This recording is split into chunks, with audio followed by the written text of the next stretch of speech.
forever, but I swear it ain't the same thing. Little mama, slow down, you not my main thing. Say I'm different, but to me that ain't a thing changed. Every time she throw it back, she holla gang gang. Swear it ain't the same thing. Little mama, slow down, you. All right. My name is Turn K-Bub. I got Brenboy here doing a little interview with me. Got a few questions for you, brother. So let's start with the classic. Like, how did a kid from Grants Pass end up throwing some of the biggest parties on the West Coast? Man, I've been throwing parties on the West Coast since I was in high school. In school, I was the president of freshman year, sophomore year. I was always in, like, leadership. Even going into senior year, I was the captain of my football team. So I was just always in the mix with, like, you know, throwing parties and being active amongst my peers. So when it came time to, you know, do it as an adult and to, like, get into the music space, it was kind of second nature. I'd already been doing it as a teenager, you know. Yeah, I just kept it going, and I never grew up. You know, I just kept the energy going. I love that. Yeah. That's good, though, because like, a lot of people just give up, you know, so it's good to see you, like, continue to push through it and everything. My next question would be, your TikTok about Oregon and Dutch Bros really blew up. Did you expect it to take off like that, or was it just, like, another post for you? I was actually in traffic going on the 405 North in Portland, and everyone knows on that big curve that overlooks the waterfront right there, you always get caught up in traffic, but it's a beautiful view, so you're not really mad. So boom, I'm just stuck in bumper to bumper. I roll down my window and I take a little video of the city, the waterfront, and I just say a hook that I wrote like 12 years prior when I was a kid in Grants Pass. I was like, I'm from Oregon. I drink my coffee, smoke my reefer in the morning. I rolled 2 J's up and then I domed them. And when I'm done touring and performing, send me back to Oregon. And I posted it, no audio. It was just me singing it in the microphone and the phone. And I put my phone away. And next thing you know, a porn star from Oregon, I want to give her flowers, but I can't remember her name. She posted it, and what was her name? Ooh, this blonde girl, skinny blonde girl. Anyways, she posted it. A bunch of people reposted it. Next thing you know, my TikTok went from 80 followers to thousands. And I just kept posting the same Oregon content. And every time I do it, people really liked it. So even before I made the song, it was just a sound that I recorded on traffic and hit post, put the phone back, you know, didn't even think about it. That's awesome, dude. I'm glad it blew up for you, because like it seems like where I first saw you, and it's weird to me that I ended up meeting you later in life, because I didn't even know that was yours until I did meet you, and then I followed you on TikTok, and I'm like, oh, this is that sound that I did remember hearing. So like I thought that was kind of cool, you know. You That's just kept cool. it true. You didn't even have to like bring that up, you know. You're just a true guy, genuine guy. So That's hella cool, bro. I didn't even know that. I thought, okay, yeah. I never know who knows the song or not, you know. Yeah, in my head, I'm still like trying to push it. Yeah, no, I definitely saw it afterwards, and I was like, that's so crazy, man. Like after we started working together is kind of when like I started seeing it, because we posted videos together, and then I saw more of your videos, and they kept popping up on my FYP, and I was like, Got you. This I remember the same this guy? sound. I remember this sound, and then you looked super familiar. So That's crazy. Very serendipitous. the world's small, man. It's crazy how it works. Yes, sir. Another question I have for you is, like, you blend rap, party culture, and TikTok so seamlessly. Did you see yourself as an entertainer at first, or a musician or a promoter? Are you just redefining all that? You just being your own person, or? First and foremost, I've always been a poet. That's my main thing. In my head, I'm just writing poems, you know. I was a 3-sport athlete in high school, but I was always writing in notebooks. And so when it became time to go play college ball, I told my coach, hey, thanks for hooking me up, but I think instead of going to play ball, I'm going to go to Portland and write poetry. So in my head, I've always just wanted to be a writer. I knew I was writing poems, knew I would maybe write a sitcom or maybe write songs for country singers. That's what I was thinking I was going to do. Was I'm a writer, I'm a poet, I'm a storyteller, I'm a 3-minute storyteller. And I got into slam poetry. It was on the Portland State team for slam poetry, and took 3rd place in the Northwest at the collegiate level. Had all these medals around my neck, and was like, well, what am I supposed to do? I can't walk up in the parking lot and be like, hey, Caleb, I got a poem, $100, brother, you want to buy it, you know? So I put the poems behind the music, you know, went to school for music production and put the poems behind the beats, and people started calling me a rapper. And then, you know, trying to get booked for shows wasn't as easy as you would think it would be, you know. So I had to book my own shows, which led me into booking other people. I had to promote my own music, which led people to asking me, hey, can you help me do that? And I was like, well, I don't see why not. So I just developed a business out of it, off of necessity to do everything for my own music. And that's how I wear all these other hats with those titles that you named.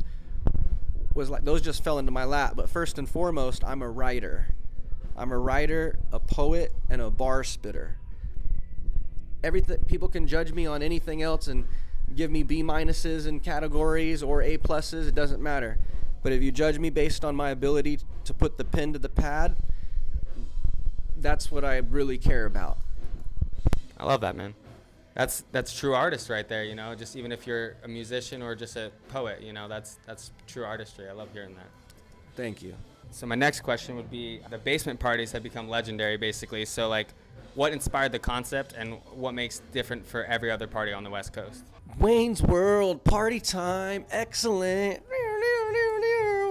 Wayne's World was super cool. I always wanted to have a show like that, like a cable, public access cable show. I always thought, wouldn't that be cool and easy to do, like to set up something kind of silly like that? You know, just seeing stuff like that. And then Rap City in the basement with Big Tigga. You know, he was really doing something cool with artists would come to New York and they would come to the basement and spit bars and freestyle. So I always thought that would be cool to highlight bar spitters in the Pacific Northwest, similar to how he did it, you know. So I think just wanting to showcase other artists who are like really talented, you know, the basis of my showcase and my radio show and my brand of Rip City Basement is bridging the gap between hip-hop fanatics demand to hear traditional technique and today's electronic obsession. So I try to highlight, give the DJs, the engineers, the producers their flowers, and also feature real bar spitters. So I had just put like 350 artists on stage. It just stopped becoming a showcase and started becoming a party because so many people were coming and like, oh yeah, I've been rapping with you and Bren for years, you know, at the last showcase back in blah, blah, blah. So it became like a reunion. It became like a party. And then I started DJing out of nowhere. You know, I was already DJing on the radio, but I started DJing at the parties and getting on the mic and like shouting people out. You know, okay, I see you in the yellow shoes.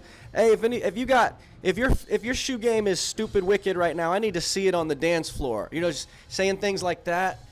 That's what turned this showcase into a party. It wasn't just a concert. It was a party with performances sprinkled throughout the night. A little bit different than just your typical artist showcase or rap concert. I wanted it to feel like a reunion party where people got to really enjoy like true talent and they weren't stuck behind a bunch of lackadaisical and lower tiered talent. I wanted everybody to feel like if you bought a ticket, you got to see something dope that you were proud to say, yeah, that was dope. You know? 100%, man. And I agree. Like, and just being a believer and going to your basement parties before working with you, I can tell you it's amazing. You know, like it's just fun. You know, like all around best parties in the area. So. Appreciate that. I know you mean it too, because you made me a sign and everything. I got you, man. I know. You the man. So number 5, coming from a smaller town like Grants Pass, do you feel like you had to hustle harder to get noticed in places like Portland and LA, or do you feel like it was still pretty easy? I don't have anything to compare it to because I've only done it the way I've done it, you know, and I don't know if other people have to work this hard. Maybe in other cities where you kind of like grow up in that area, you're already known.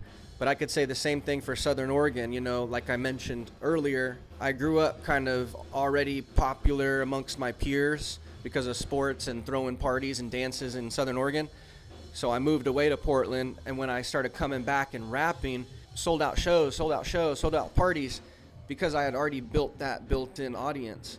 So for the people who are from LA, they've built up this audience. So when they perform in LA, they have a built-in audience, you know. Same thing with people in Portland.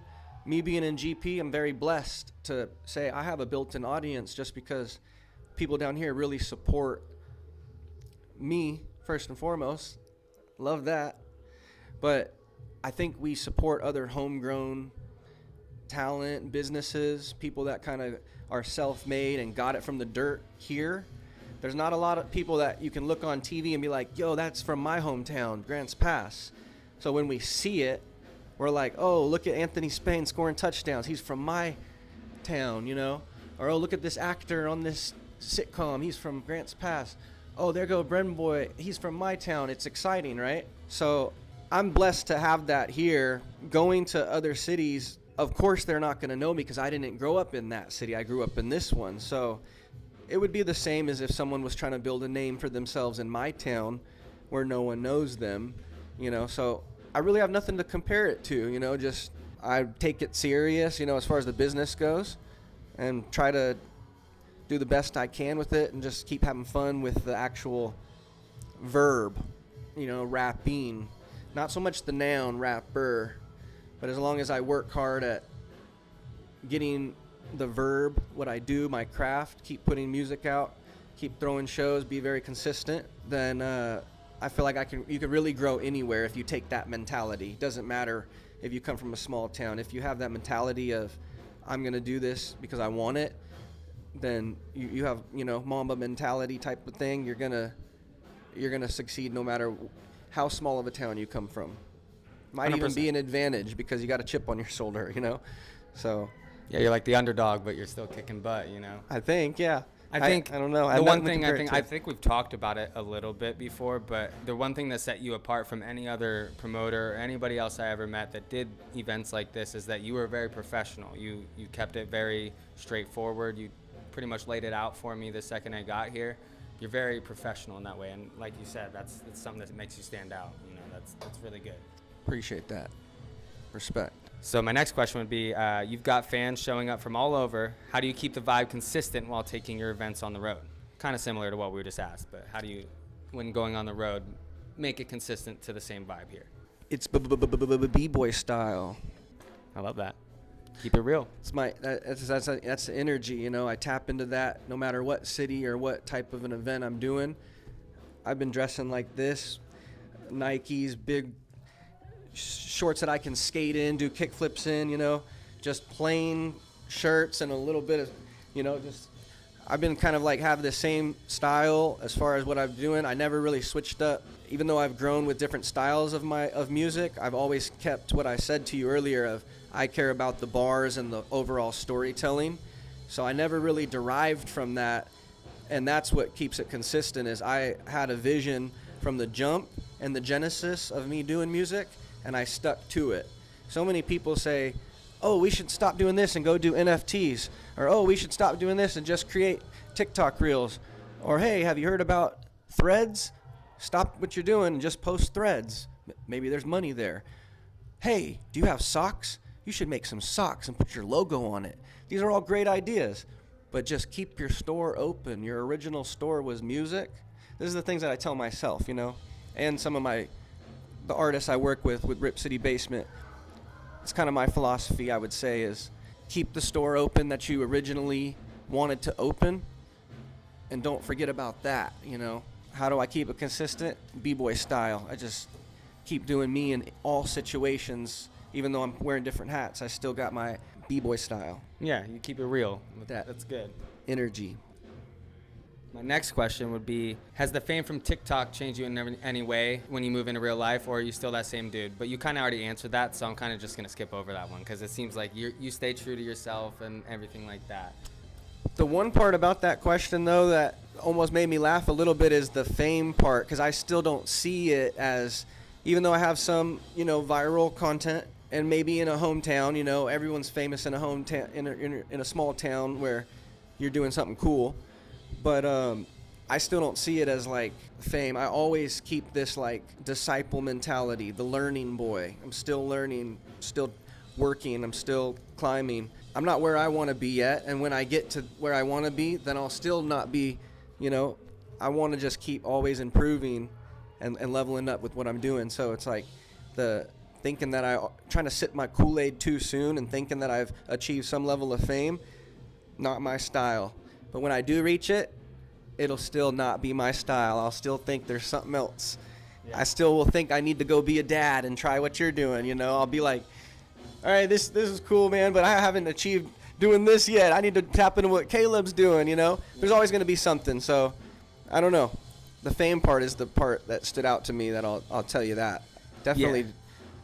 I think haven't the sipped my reason own I say Kool-Aid. fame is just because you're well known in the area and anywhere around Oregon and the West Coast a lot of the time. Like when I bring up Brenboy to anyone, they kind of already know you. So that's one thing, the reason why I brought that up. Dope, You dope. may not feel it, but there's people out here that do see you as like almost a famous. That's if cool. not That's famous. cool. So Thanks for telling me that. I don't always see it through that perspective. So yeah, that's most cool. people wouldn't. So I'm glad you did. Right on, right on. Here's a good one. What's the wildest thing that's happened at a basement party, and what's something you wish would happen? No, I can't tell that story. I can't tell that one either, actually. The craziest thing that I can't really tell all the crazy stories just because it's other people's stories, you know, and I don't know if they want me telling them. But I think the coolest things that happen is when the artists who perform that night at the basement party, when everybody's on the same vibe and like supporting each other, and when I really book the right crowd, the right performers to match the crowd, it's just like this synergy that happens all night. I think you were at one of them in Medford that went really smooth as far as that goes. But yeah, I don't know. I think also like nightlife people showing up, you know, knowing like some of these really beautiful women that are dancers or influencers in whatever way they might influence. And then you see them coming to your party, you know, or like the porn star chick, you know. I want to remember her name. It'll probably come back to you like at the end. Cameron, I think it was Cameron something. Cameron, yeah. Well, anyways, just like shit like that is like, wow, dude, I wouldn't expect, you know. It's kind of still makes me blush a little bit, you know, when you see all these pretty girls from like the scene and stuff show up at the parties. And dudes are like, do you know who that was?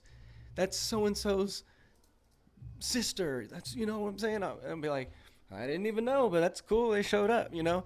I don't get starstruck like that, but it's cool just to know, like, other important people or people who are viewed as important are showing up as, like, tastemakers, and they're repping Rip City Basement. That's cool, man. Yeah, I've even seen the people post it on their stories and everything, like even the big people, you know, like on Instagram and everything, just shouting you out. So it's good seeing it happen and everything. Yeah, it's always cool. My last question for you. You're in this unique spot where building a brand, a music career, and a movement at the same time. Where do you see this going in 2 years? More music, bigger parties, maybe even your own festival? Where do you see? Yes, all of that. Of course, new music, more music.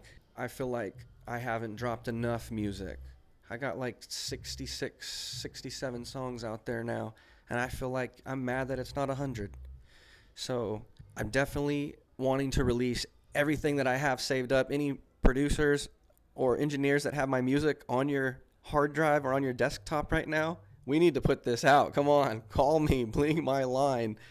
We need to put it out. I don't want any music to not be put out when I'm gone that I wish I would have. You know what I mean? So a lot of music, keeping the basement parties going. It's pretty cool. Definitely blending it with what I do in radio and booking shows, you know, for other touring acts. Kind of blend in like getting the touring acts to do the basement party, you know. And just, yeah, keeping that vibe going so anything that is presented by Brenboy or Rip City Basement is still seen as that b-boy style, you know. Like, man, this is lit like Bic in here. This isn't your regular concert or showcase. So keeping that energy going and yeah, I like what you said about the festival. I've been approached a few times to do something like that. I think I could, but it takes a lot more help and hands-on than I currently have. So it would take a team of people to kind of convince me, like, Bren, we should do this. Mm-hmm. Then I might set some time aside to make it happen for the town one time, you know. But I like that idea. Yeah, that's awesome. Yeah. Well, I've thought about doing festivals in the past, so if you ever do that, just let me know. I'll help you every step along the way. Dope. Heard. But, dude, I appreciate you doing this with me and actually doing an interview and everything. You're awesome. Do you have any, like, shout-outs you want to give out at the end? Or? Yeah, shout out to my mama first and foremost, the woman that birthed me. You know, my birthday is coming up. I'm gonna hang out with the person who birthed me. She ironed this shirt before I came to this show. Just little things like that, you know. It's like, oh, I'm running late. Oh, do you want me to iron your shirt? Actually, that would really help, you know. Now I have time to take a shower, Mom. Thanks. So, yeah, shout out to my mama. And shout out to everybody who has supported the Rip City Basement brand and that still listens to my music and comes to my shows and my parties. It's hella cool just to be still doing it for Oregon, you know, B-boy style. Shout out to you, Caleb. Appreciate you, brother. Hey, thank you, bro. Appreciate you. And we'll see you on the next one, man. I hope that these basement parties keep kicking butt and we get to see what comes next from you. Yes, sir. Say I'm different, but to me there ain't a thing changed. Every time she throw it back, she holla gang gang. Swear it ain't the same thing. Little mama, slow down, you not my main thing. Say I'm